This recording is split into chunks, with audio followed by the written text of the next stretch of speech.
यहाँ उपस्थित इस संभाग के प्रभारी और प्रदेश के उपाध्यक्ष माननीय माधोराम जी, यहाँ की हमारी लोकप्रिय सभापति महोदया, प्रदेश के मंत्री माननीय श्रवण सिंह जी, के विश्नोई जी, अशोक सैनी जी, यहाँ के जिलाध्यक्ष माननीय विजय आचार्य जी, देहात के अध्यक्ष माननीय जालम सिंह जी, पूर्व जिलाध्यक्ष माननीय ताराचंद जी, माननीय सत्यनारायण जी, यहाँ उपस्थित भाई अविनाश जी, मैं पीछे देखूंगा तो आदरणीय ओम जी भाई साहब भी बैठे हैं, अविनाश जी, अरे हमारे दोनों आपके जिले की आवाज को विधानसभा में बहुत मजबूती के साथ रखने वाले मेरे मित्र भाई बिहारी जी और सुमित जी, एक बार इनके लिए भी जोरदार ताली बजा दो। सभी हमारे पार्टी के वरिष्ठ नेतागण और इस पंडाल में विराजमान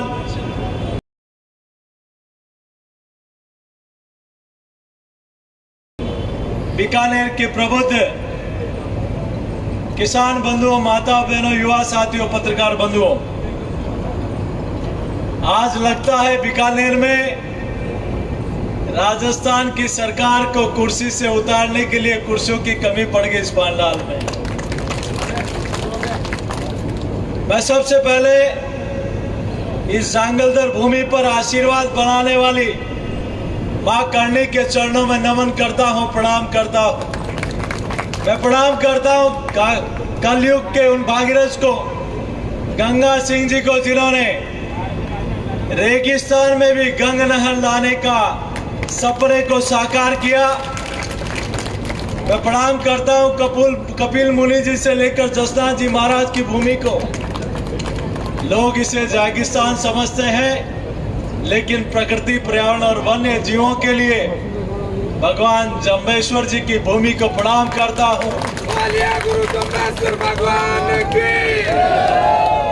और भाई बिहारी जी ने मेवाड़ की गौरव गाथा का आकलन किया, बखान किया।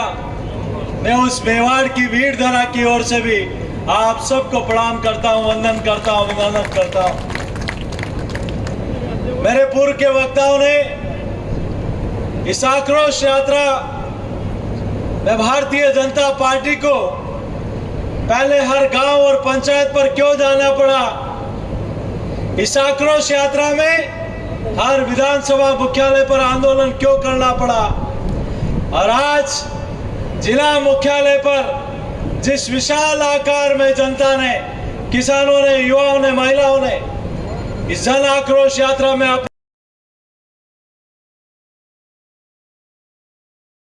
आक्रोश प्रकट किया है, आखिर क्या कारण था?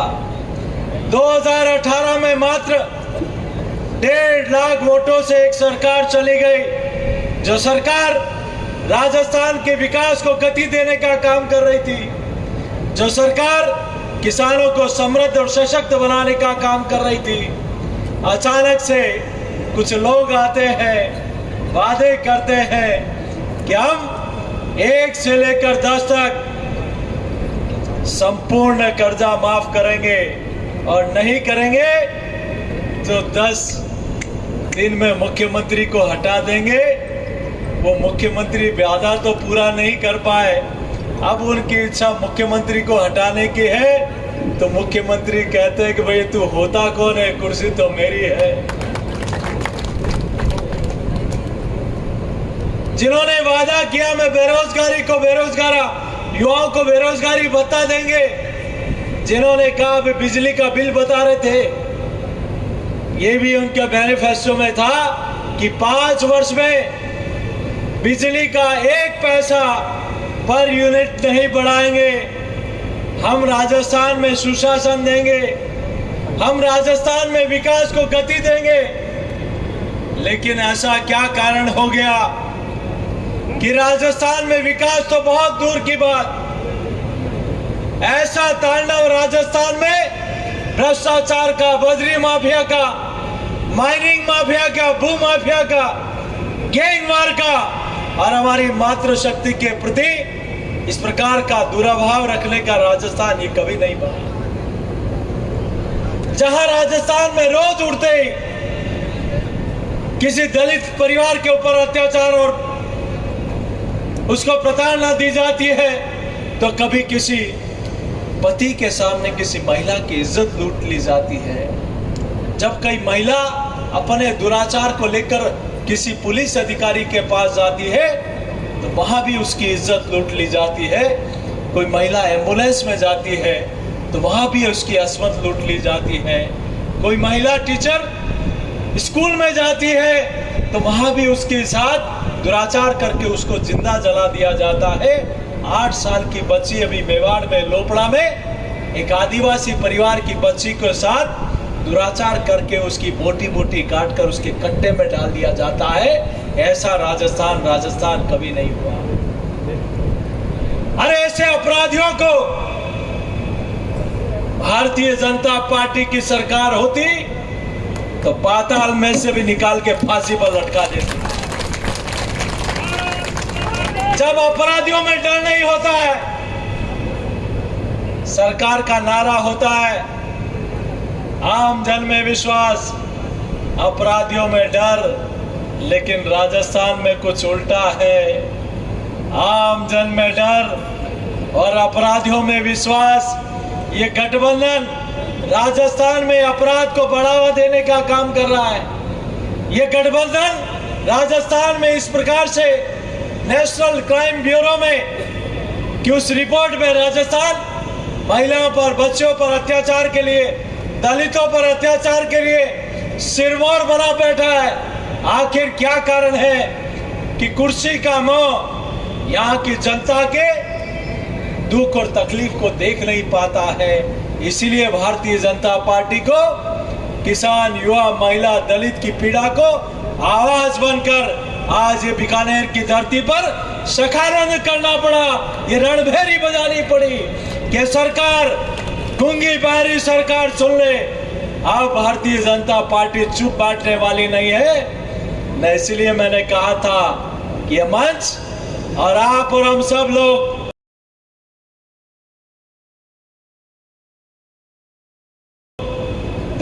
नवंबर 2023 तक ना तो सोएंगे और ना सोएंगे, ना सोने देंगे, क्योंकि राजस्थान की जनता का, इस प्रदेश को अपना परिवार मानकर ये भारतीय जनता पार्टी इस ध्येय के साथ काम करती है। भारतीय जनता पार्टी राष्ट्रवाद को प्रथम मानकर अपने काम को करती है। आज इसीलिए देश में हमारे प्रधानमंत्री आदरणीय नरेंद्र मोदी जी, मेरे पूर्व के वक्ताओं ने केंद्र की योजनाओं के बारे में कई बातें कही, लेकिन दुर्भाग्य है सीकर की धरती पर राम दरबार को तोड़ दिया जाता है तो दुनिया के, देश और दुनिया के करोड़ों दिलों पर राज करने वाले नरेंद्र मोदी जी की सरकार में अयोध्या में भव्य रामलला का मंदिर का निर्माण होता है। यह अंतर साफ दिखाई देता है। यहां अलवर में शिव मंदिर को ड्रिल मशीन से तोड़ दिया जाता है तो नरेंद्र मोदी जी की सरकार में 4 धाम को नेशनल हाईवे से जोड़ा जाता है। काशी विश्वनाथ हो, सोमनाथ हो, चाहे उज्जैन के महाकोल महालोक को आज पूरी दुनिया उसका स्वागत कर रही है। यह अंतर देश की जनता देख रही है, यह अंतर भी देश की जनता देख रही है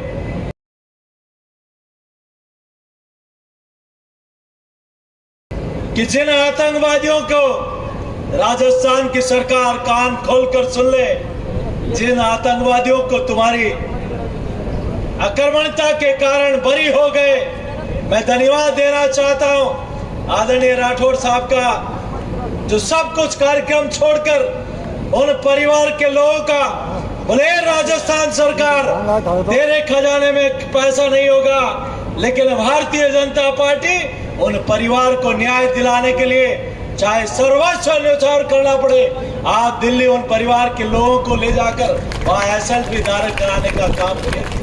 और आपको तो ध्यान होगा ये 2008 में घटना हुई, भारतीय जनता पार्टी का राज था, तुरंत कार्रवाई हुई और उस कार्रवाई के दम पर लोअर कोर्ट ने उनको फांसी की सजा दी।